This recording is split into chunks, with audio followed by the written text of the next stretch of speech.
MPI ini sesungguhnya menyediakan SDM yang nanti akan mengelola lembaga pendidikan ini menjadi sangat baik. Bahkan saya begini, kalau Ya, Prof. MPI ini seharusnya punya lab, Ya. laboratorium. Laboratorium. Nah, saya berkembang hari ini, karena pertanyaan Anda seperti itu, saya justru membuat ide begini. Iya. Labnya itu bisa di sekolah, di madrasah, di perguruan tinggi. Tapi juga bisa di Pemkot.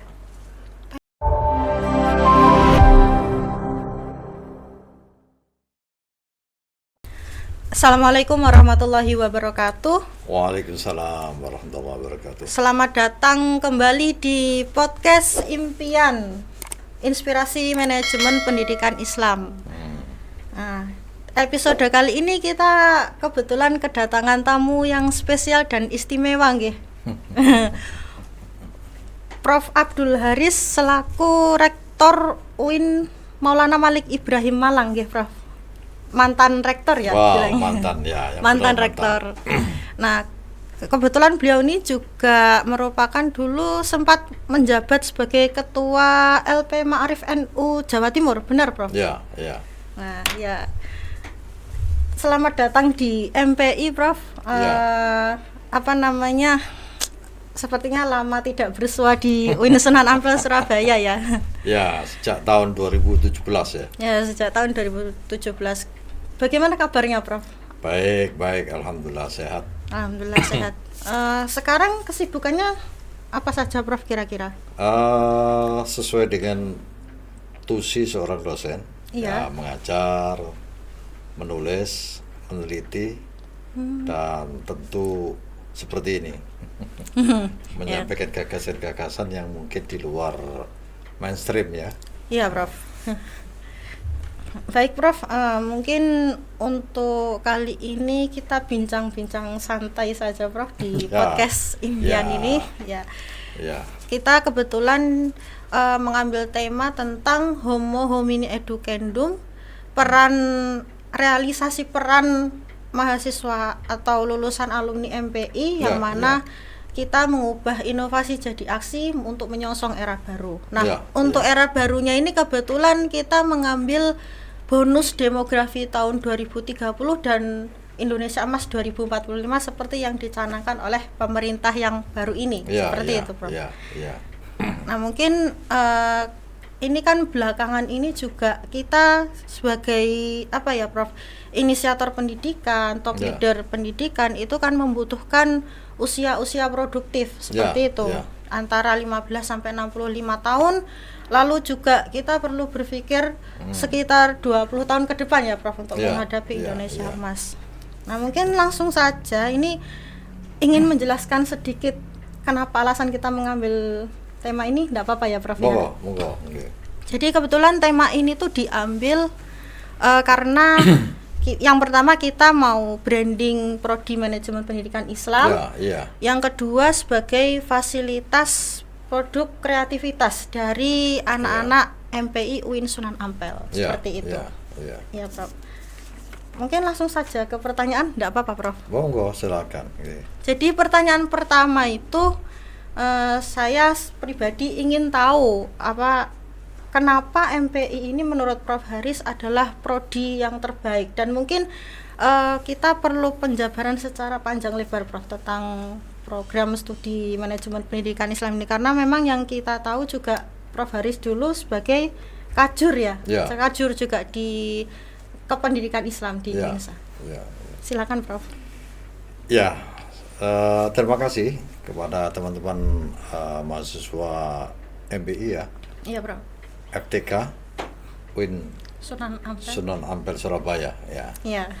Yang telah mengundang saya untuk berbicara terkait dengan eksistensi dan masa depan mahasiswa MPI ini. Menurut saya, sebagaimana puisi yang saya kirimkan kepada Anda, bahwa MPI ini amat sangat penting dan dibutuhkan dalam rangka untuk akselerasi kemajuan pendidikan Islam di Indonesia. Jadi pendidikan Islam di Indonesia yang formal itu sangat banyak ya. Banyak. Mulai MI, MTS, MA, ya, ya. UIN, STAIN, YIN, ya, pesantren, ya, madrasah diniyah, dan lain-lain. Nah, ini secara kuantitatif saya kira sudah baik, jumlahnya cukup banyak, ya. Tetapi mungkin pertanyaan yang paling penting adalah bagaimana kualitas pendidikan ini. Kita harapkan bahwa kualitas pendidikan Islam di Indonesia ini semakin hari semakin baik dan bisa menghasilkan output yang terbaik untuk kepentingan kemajuan bangsa dan negara ini. Nah, salah satu penyediaan SDM yang baik itu lewat prodi MPI ini. Nah, itulah pentingnya mengapa MPI ini harus ada, tetapi harus ada seleksi yang sangat ketat untuk masuk MPI ini.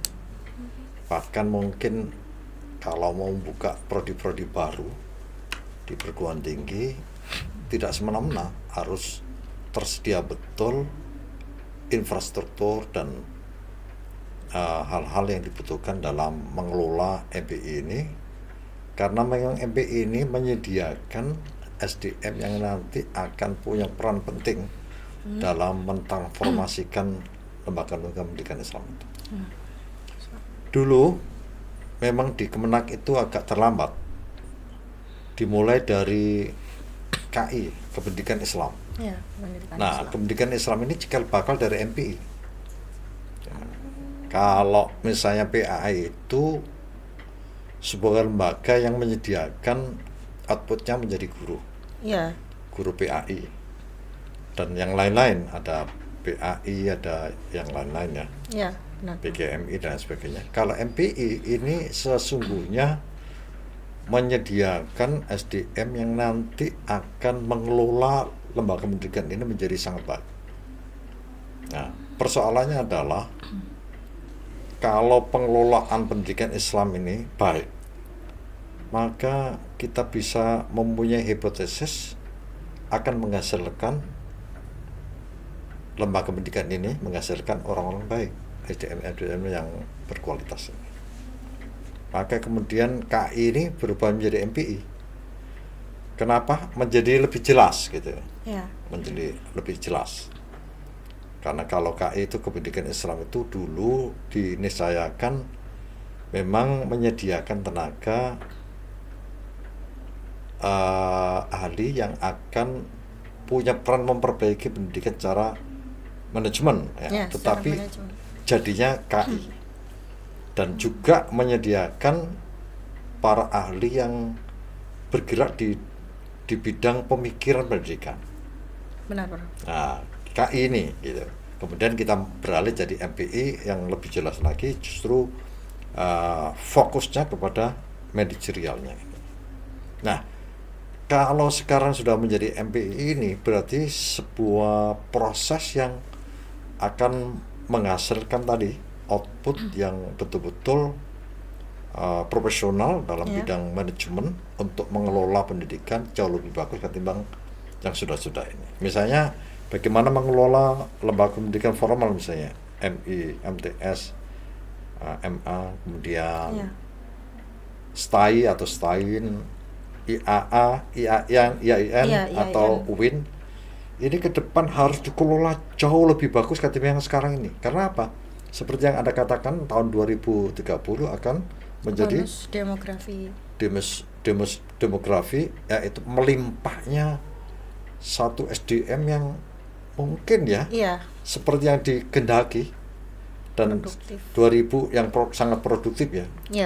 Dan 2045 menjadi emas. Artinya kita bayangkan bahwa semua bangsa ini, terutama yang mereka yang berpendidikan tinggi misalnya, itu akan mewarnai dengan pemikiran dan keterampilan yang amat sangat kompetitif ya, dan ini akan sangat produktif juga. Untuk apa? Untuk kepentingan negara bangsa ini dan bahkan untuk kepentingan dunia. Nah itu. Jadi sebetulnya seperti sederhana, prodi MPI gitu. Ya, tetapi sesungguhnya kalau kita urut ini, ya, inilah yang menjadi cikal bakal untuk melakukan transformasi perubahan pendidikan ke arah jauh lebih bagus. Iya, Prof. Terima kasih. Mungkin ini sedikit menyinggung tadi kan apa yang disampaikan Prof Haris tentang benar-benar melebar dari MPI dari A sampai Z seperti itu. Nah, kan Prof Haris pernah menjabat sebagai kajur KI ini di UINSA. Kira-kira ada perbedaan tidak, Prof, dari waktu Prof Haris menjadi kajur sampai sekarang ini? Kira-kira perbedaan yang signifikan apa di Prof? Kalau waktu saya menjadi kajur KI itu masih mencari bentuk, karena waktu itu KI itu didesain untuk menghasilkan seorang ahli yang akan bisa mengelola pendidikan dari sisi manajerialnya, tapi juga menghasilkan para pemikir pendidikan. Tetapi begitu beralih ke MPI ini jelas lebih secara secara institusional. MPI ini akan menghasilkan orang-orang yang ahli dalam bidang manajemen. Nah, saya singgung sedikit. Nah, salah satu yang terpenting dalam manajemen itu adalah leadership, kepemimpinan. Jadi kepemimpinan inilah yang akan bisa merubah sebuah lembaga dari biasa menjadi luar biasa. Akan merubah satu situasi institusi pendidikan ini menjadi yang biasa kita lihat menjadi yang jauh lebih bagus, yang produktif, yang bisa menginisiasi segala sesuatu yang terbaik untuk masa kini dan masa depan. Nah, itu menarik ya, Prof, ya, kalau membahas tentang MPI mungkin tidak ada habisnya kayak gitu. Nah, kira-kira ada suka duka tidak, Prof? Menyinggung sedikit juga karena tadi kan pada waktu Prof Haris masih menjabat sebagai kajur itu kita masih istilahnya memulai dari nol seperti itu ya, Prof, karena masih mau membentuk prodi dan lain sebagainya. Itu suka dukanya apa, Prof, selama tentu waktu itu juga orang bertanya sebetulnya KI ini apa kelaminnya gitu. Kan nggak jelas. Kalau BAI misalnya jelas kelaminnya, yaitu sebuah institusi yang akan menghasilkan calon guru agama. Guru agama Islam. Di lapangan para alumni KI ini kemudian hampir 70% lebih itu kemudian jadi guru juga. Jadi itu kan ada penyimpangan dari desain kan? Ada seharusnya KI ini menghasilkan orang-orang yang expert dalam bidang leadership, bidang manajemen, bidang pemikiran pendidikan Islam, tapi kemudian di lapangan ternyata mereka terserap di wilayah guru gitu. Jadi, tapi ini bukan berarti salah. Karena untuk menjadi kepala sekolah, menjadi kepala madrasah, Bro, menjadi rektor, menjadi dekan itu mulai dari guru juga. Jadi mulai dari dosen dulu. Jadi dosen dulu, tidak bisa tiba-tiba lulusan KI kemudian masuk terus jadi kepala sekolah gitu, nggak bisa. Karena itu terkait dengan aturan yang ada. Secara administratif. Secara administratif begitu gitu. Nah, kalau ini, Prof, mungkin juga kan saya sering dengar itu kalau lulusan MPI atau administrasi pendidikan itu lebih seringnya jadi TU.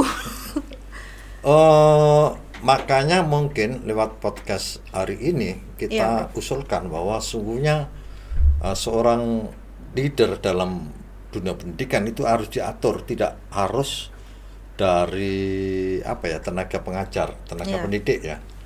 Benar. Bisa tenaga kependidikan. Karena apa? Kalau menjadi seorang rektor, seorang kepala madrasah, kepala sekolah, itu lebih kepada pekerjaan administrasi betulnya. Benar. Nah, begitu. Kalau itu berarti kan harus ada supporting dari sebuah lembaga yang menyediakan para ahli untuk mengelola itu. Terkait dengan itu berarti kita sebagai alumni MPI ini Prof, atau mungkin masih mahasiswa ya seperti teman-teman HMP ini, kira-kira peran nyata kita di baik itu di masyarakat, bangsa dan negara untuk menyongsong era baru tadi itu harus bagaimana Prof? Saya kira yang harus diembuskan ke masyarakat dunia, terutama dunia akademik adalah profesionalitas. Dan profesionalitas itu dibangun, didesain sejak awal. Misalnya begini, masuk ke prodi apa, itu harus membayangkan ke depan jadi apa, punya peran apa. Tapi tetap lillahi ta'ala ya. Lillahi ta'ala. Tetapi didesain ke depan itu harus berkiprah di dunia apa, di bidang apa. Ini harus jelas. Biasanya teman-teman yang di Fakultas Kedokteran, kan jelas kan? Jelas. Perannya jadi dokter gitu. Mau tambah lagi misalnya ya mengambil spesialis. Sama seperti MPI ke depan saya kira harus didesain sedemikian rupa mereka ini diharapkan bisa berperan sebagai leader dalam lembaga-lembaga pendidikan. Dan oleh karena itu yang masuk ke MPI itu tidak sembarang, harus diseleksi betul. Gitu. Jadi tidak murahan, harus betul-betul selektif ya. Selektif karena dilihat wawasannya, keinginannya dan lain sebagainya. Baru bisa masuk. Jadi kalau misalnya prodi lain boleh mengambil 5 kelas gitu ya. 5 kelas. Ya, MPI 1 kelas saja atau 2 kelas. Tidak boleh banyak-banyak. Tidak boleh banyak-banyak, iya. Logikanya apa? Presiden itu berapa di Indonesia? 1. Iya. Tidak boleh banyak. Tidak boleh banyak-banyak. Kalau lebih dari 1? Bukan presiden. Musyrik itu. Musyrik dalam dunia institusional kan? Iya. Nah, begitu. Perpolitikan oleh karena itu ini harus, jadi begitu mau masuk ke MPI harus diseleksi betul. Ya, tapi kan kalau sekarang itu kan seleksinya macam-macam ya Prof ya. Ada SPAN PTKIN, ada apa itu sekarang SPMB seperti itu. Ya, kita tidak melihat hari ini. Iya. Tetapi kan kita berpikir untuk masa depan. Dan baik. podcast seperti ini kan bisa menjadi masukan bagi Menteri Pengelola Pendidikan Tinggi misalnya, atau Menteri Pendidikan Dasar Menengah misalnya. Jadi ini karena kalau misalnya seorang menteri ini juga harus memikirkan secara komprehensif, termasuk dalamnya ada memikirkan MPI, gitu. Ya karena emang dari dari zaman era ke era sepertinya MPI ini kurang diperhatikan begitu ya Prof? Apa mungkin merasa tidak diperhatikan padahal diperhatikan. Nyatanya saya kan sangat memperhatikan ya. Maksudnya menterinya Prof? Nah tentu kalau Anda tidak bersuara pasti tidak diperhatikan. Iya, tolong bersuara. Nah bersuara itu tidak harus demo. Bersuara itu dengan narasi, dengan pemikiran yang logis disampaikan lewat hal-hal yang kreatif gitu ya Pak? Kreatif gitu ya. Oke. Menyinggung sedikit Prof mungkin kalau ini saya pernah dengar cuman sekelibat aja, sekilas saja, katanya orang MPI itu juga bisa selain menjadi top leader di pendidikan juga menjadi top leader di bidang lain Prof, mungkin kayak politik atau ekonomi, budaya dan lain sebagainya. Itu bagaimana menurut Prof? Saya kira begini, jadi seorang yang dididik di departemen manajemen ini, itu kan mereka punya keterampilan untuk memimpin. Prof. Manajemen itu, leadership ini. Jadi kompetensi manajerialnya itu bisa digunakan bukan hanya di dunia pendidikan. Karena misalnya mulai fungsi manajemen perencanaan sampai evaluasi misalnya. Benar. Itu akan bisa digunakan di mana saja, termasuk di perusahaan-perusahaan. Jadi ke depan saya kira Presiden Indonesia itu harus dari MPI. Amin. MPI win saya. Nah, rektor juga dari MPI kan? Iya, benar Prof. Ya, dekan, apalagi gubernur misalnya. Nah, ini kan kota. Segera ada pilkada ya. Iya, pilkada. Nah, seharusnya itu yang paling berhak untuk mencalonkan gubernur, calonkan wali kota, bupati itu lulusan MPI, jadi profesional. Iya, karena nah ini penting. Kenapa? Kalau itu iya, berarti sesungguhnya di prodi MPI ini harus didesain sedemikian rupa. Bahkan saya begini, kalau MPI ini seharusnya punya lab, laboratorium. Nah, saya berkembang hari ini, karena pertanyaan Anda seperti itu, saya justru membuat ide begini. Labnya itu bisa di sekolah, di madrasah, di perguruan tinggi. Tapi juga bisa di Pemkot. Iya. Menarik. Nah, di gubernuran ini, di Pemprov. Di Pemprov, di Pemkot, di kabupaten misalnya.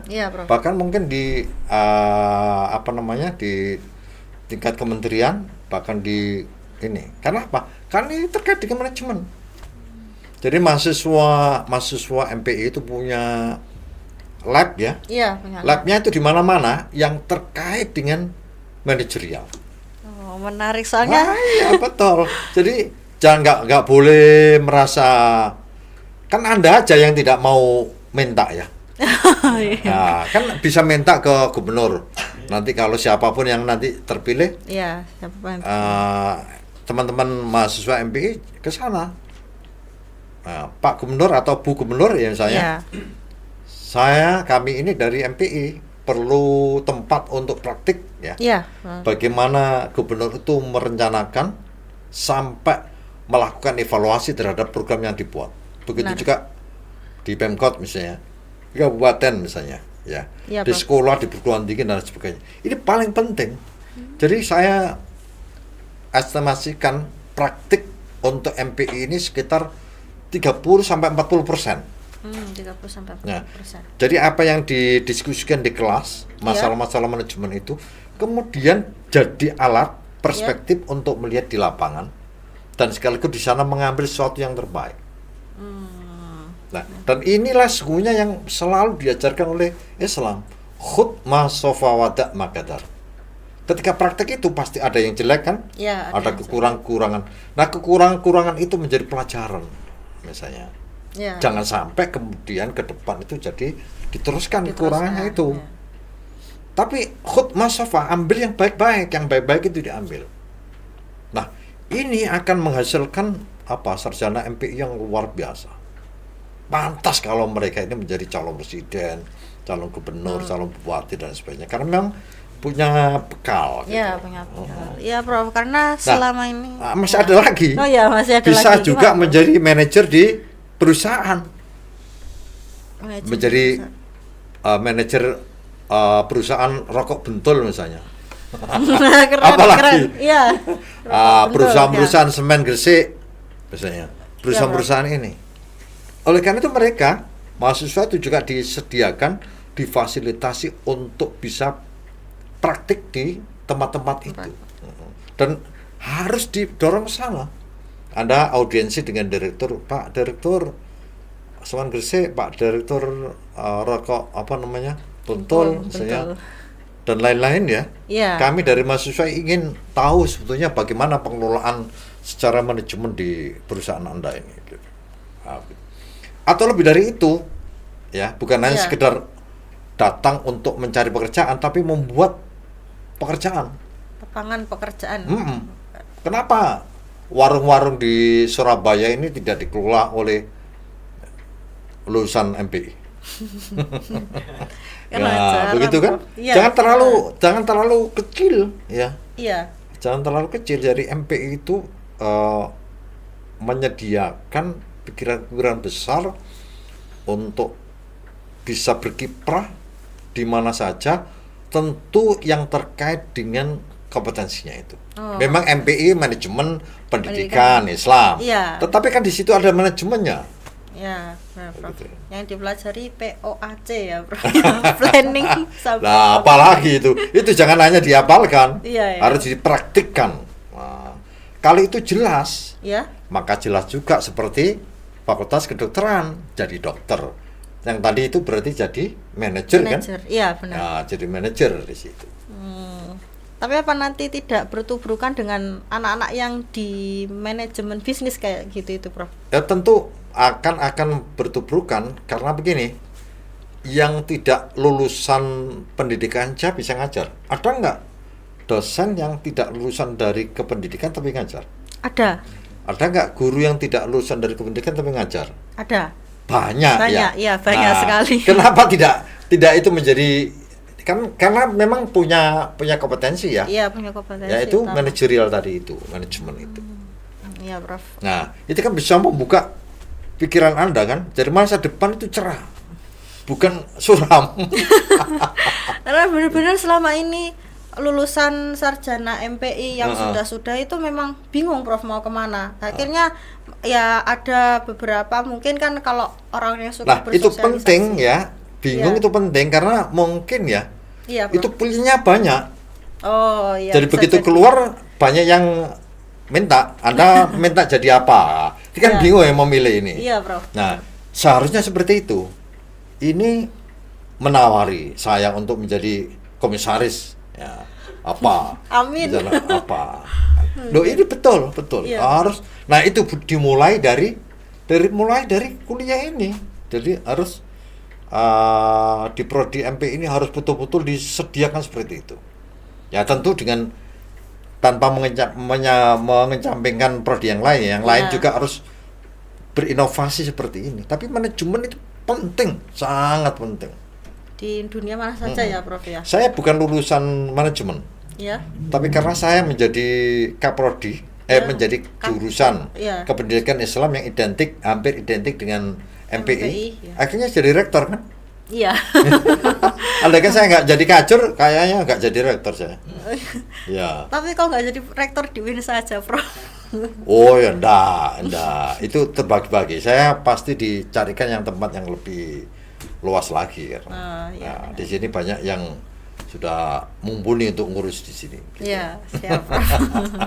Oh ya, itu perjalanannya ke UIN Malang seperti apa, Prof, kalau boleh tahu? Maksudnya diawali dari mengajar di sana atau? Iya, memang saya ngajar di sana di Pasca di S3 gitu. Oh, ya. S3. Kemudian ada teman-teman yang menawari untuk melamar. Oh. Apa namanya? Mengajukan ya. Mengajukan. Kan dibuka umum. Oh. Dibuka umum ya. Iya. Ya. Kan dibuka umum, jadi siapa yang memenuhi syarat ya mendaftar gitu. Oh, seperti itu. Tahu yang menentukan? Belum. Allah SWT. Iya. Paling simpel memang Allah SWT. Ya, Allah SWT. Ya. Terus ini, Prof, mungkin di tengah-tengah kita mau menghadapi bonus demografi Indonesia Emas 2045 sebagai top leader pendidikan ini, khususnya di MPI sendiri, kita mengalami beberapa masalah seperti yang lagi booming, Prof, tentang pengusaha menyuruh anak menggonggong itu seperti itu, dan juga ada masalah dari guru, Prof, yang kebetulan itu gurunya dipolisikan sama orang tuanya. Itu gimana menurut Prof Haris? Itu proses humanisasi ya, kemanusiaan ya. Itu melampaui batas pendidikan saya kira. Jadi bangsa ini harus dididik agar tetap berprinsip memanusiakan manusia. Nah, itu itu yang paling penting. Nah, berarti problem sentral itu memanusiakan manusia itu. Orang tidak boleh saling merendahkan misalnya. Iya.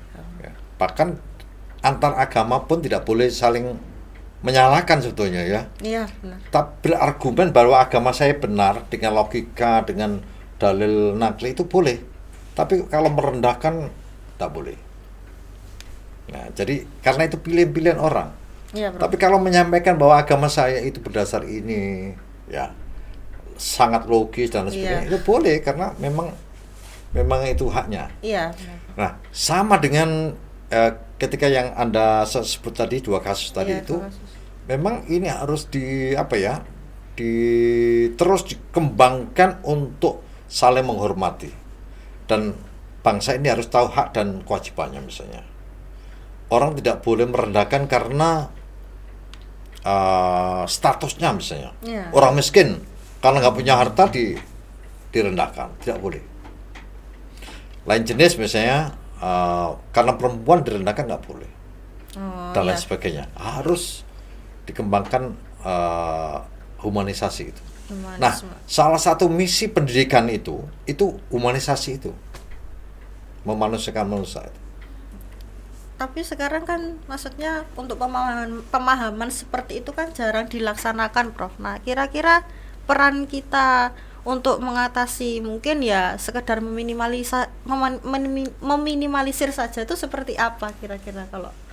Sebetulnya di Indonesia juga itu kan hanya kasus 1-2 kasus, tidak semua, misalnya banyak sekali tidak. Tidak. Meskipun tidak banyak, tetapi kita tetap harus berusaha untuk bagaimana melalui pendidikan ya. Iya. Dan pendidikan itu ada 3 ranahnya, informal, non formal, dan formal. Nah, non formal di masyarakat juga begitu. Iya, Bro. Bahkan mungkin ya seorang yang berstatus sangat tinggi dalam jajaran struktur masyarakat misalnya tidak boleh sewenang-wenang merendahkan dan lain sebagainya. Dan itu ada di pendidikan non formal. Non formal ini. Dan ini juga peran kampus, agar kampus juga terlibat untuk memberikan penerangan ya, penjelasan terhadap masyarakat lewat podcast seperti ini. Tapi kita tidak kemudian menghujat atau meletakkan kasus itu kemudian seolah-olah sudah sangat rusak, bukan. Tapi ini adalah sebuah kesalahan yang sangat mungkin dilakukan oleh setiap orang. Iya, Bro. Ya, kita pun sangat mungkin melakukan itu. Tapi mudah-mudahan tidak ya. Amin. Mudah-mudahan tidak gitu ya. Tapi ini harus saling mengingatkan. Iya, Bro. Karena itu mungkin ya sangat relevan kalau misalnya Allah berfirman wa tawassaw bil haqqi wa tawassaw bis sabr. Saling menasihati tentang kebenaran dan kesabaran. Jadi kalau misalnya ada kasus yang Anda sebut tadi itu, seharusnya siapa yang bisa aja yang berwenang, misalnya kepolisian dan lain sebagainya, kemudian tokoh agama, tokoh masyarakat, untuk mendiskusikan bagaimana ini tidak terjadi lagi.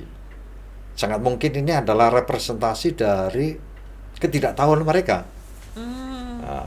Atau ini representasi dari kemungkinan manipulasi dan lain sebagainya. Maka ini harus dihilangkan ya. Iya, dihilangkan.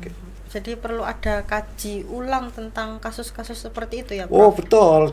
Kita tidak hanya sekedar mengecam terus. Iya. Ini malah justru akan membuat benang kusut ya. Iya, benang kusut. Justru kampus kemudian mengambil alih kasus itu, kemudian didiskusikan di dunia akademik. Ini baik, apa sebabnya ini? Kok orang sangat tidak manusiawi melakukan orang lain.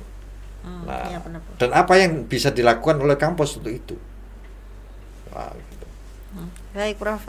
Terima kasih, ini sangat tercerahkan sekali nih dalam podcast ini. Saya memang selain kita membahas tentang perannya teman-teman MPI, baik itu yang masih mahasiswa maupun yang sudah alumni, apalagi kita diambang kebingungan juga menghadapi. Nggak boleh bingung itu. Nggak boleh bingung. Karena sudah jelas semua. Asal mau mengerti ya. Siap, Prof. Nanti semoga podcast ini jadi gambaran buat alumni dan teman-teman mahasiswa MPI sendiri, kayak gitu. Mungkin pertanyaan yang selanjutnya mungkin agak terakhir ini, Prof. Oke.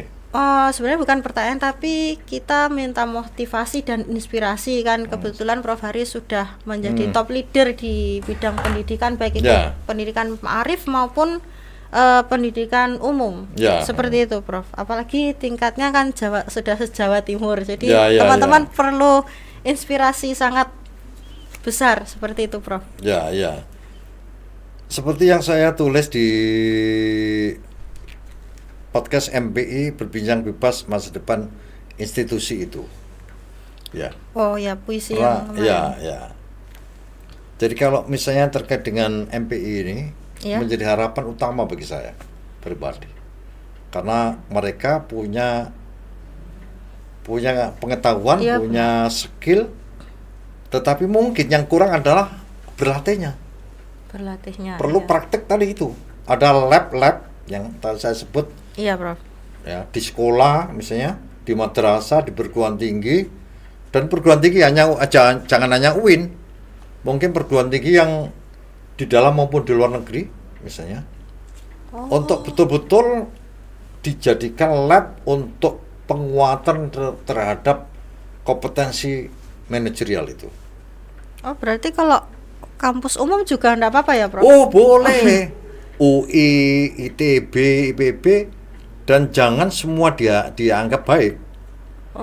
Harus berpikir netral dengan ukuran teori-teori yang sudah dipelajari di kelas. Iya. Ya. Benar, Prof. Itu. Jadi mungkin di Harvard misalnya. Harvard. Dan anggap biasa aja kalau misalnya Anda datang ke mana? Amerika Serikat, ke Jerman dan lain sebagainya. Ke Inggris ya. Ke Inggris ya. Itu anggap biasa aja. Iya. Nah, paling-paling yang harus disiapkan ya bahasa Inggris lah. Iya. Modal utama bahasa Nah, internasional. ya itu jangan kemudian bahasa Inggris itu dianggap sesuatu yang jadi momok bagi mahasiswa. Mahasiswa harus butuh sendiri. Iya, Prof. Ya. Itu yang kurang juga dari Iya. mahasiswa. Jadi misalnya mahasiswa punya klub-klub untuk mengasah kemampuan berbahasa internasional. Iya. Bahasa Inggris, bahasa Mandarin atau bahasa lain. Kepentingannya tadi itu harus lintas negara, lintas bangsa ya, untuk berkiprah dalam kehidupan ini. Ya meskipun Iya. kampusnya umum ya, Prof. Iya, jangan hanya misalnya begini. Sekarang ini kan orang terpaku terpilu oleh status akreditasi internasional gitu. Iya, Prof. Banyak sekali. Itu bagus ya. Tetapi yang lebih penting lagi adalah mahasiswa itu punya perangkat yang digunakan untuk membangun komunikasi dalam dunia internasional. Salah satunya bahasa. Ya. Dan itu bisa. Ya. Kenapa misalnya sistem PARE itu tidak diambil oleh kampus? Ya, teman-teman mahasiswa maupun dosen yang punya kompetensi dalam bahasa Inggris diambil aja. Diajak ngobrol, nggak usah terlalu ngobrol bahasa Inggris yang mungkin kalau anda misalnya ditugaskan untuk praktik ya, di lab, dan labnya itu Harvard itu biasa anda ngomong bahasa aja kok ditakuti, ngapain gitu misalnya. Karena takutnya tidak sesuai tenses, mungkin kayak gitu. Itu gitu, aturan kebahasaan. Orang Inggris, orang Amerika itu kalau ngomong bahasa Jawa juga keliru semua. Iya kan? Iya, Bro, benar sekali. Ngapain harus takut? Gak usah takut misalnya. Ini penting. Iya, Bro. Ini perangkat aja, bukan esensi, bukan substansi dari kaitannya dengan manajemen. Iya. Tapi ini harus dikuasai. Misalnya Anda yang menuntut, mari para mahasiswa, teman-teman mahasiswa MPI, kita harus menguasai bahasa Inggris. Karena apa? 2030, 2045 Indonesia ini menjadi Indonesia emas misalnya. Dan itu menjadi kiblat bagi seluruh dunia dalam bidang kebudayaan dan peradaban. Maka kita harus siapkan itu. Jadi kalau mau baik, ya nyontoh Indonesia gitu. Ya, orangnya baik ya, pinter, sopan ya, dermawan, murah senyum, jarang bertengkar, disiplin, tidak suka demo. Disiplin disiplin misalnya. Bro. Ya. Dan ini menjadi satu acuan untuk membangun masa depan yang disebut dengan Indonesia emas itu. Kalau hanya sekedar hal-hal kecil, saya kira tidak perlu dipedulikan. Tapi ini bangunan Indonesia emas itu harus disiapkan. Salah satunya disiapkan dari kampus. Iya, Bro. Dan dari kampus itu terutama dari Prodi MPI gitu. Dari Prodi MPI. Iya, jadi Anda jangan terlalu semuanya dipenuhi oleh kampus, tapi mahasiswa berinisiasi sendiri.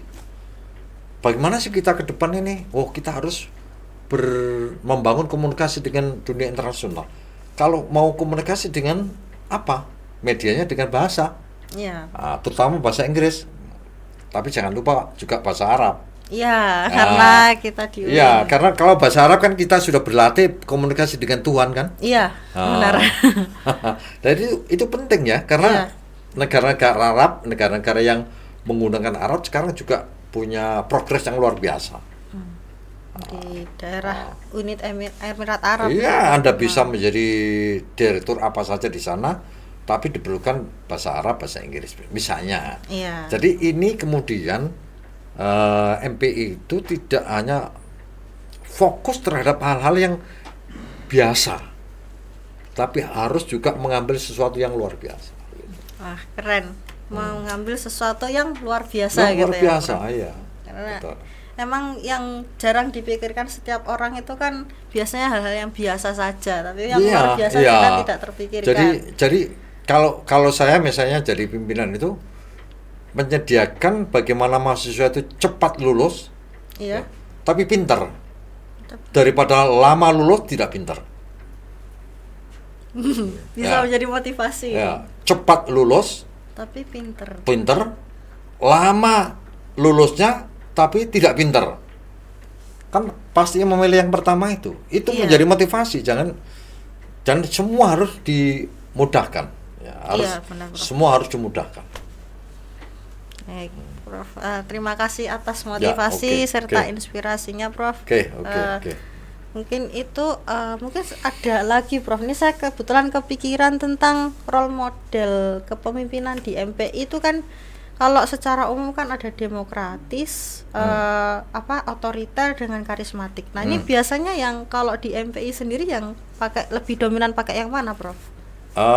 Secara logis itu pasti demokratis. Demokratis itu kemudian tidak semuanya dibiarkan ya. Iya. Tetapi seorang leader, top leader misalnya, itu menyediakan agar peserta itu mengarah kepada hal-hal yang akan menjadi capaian yang terbaik.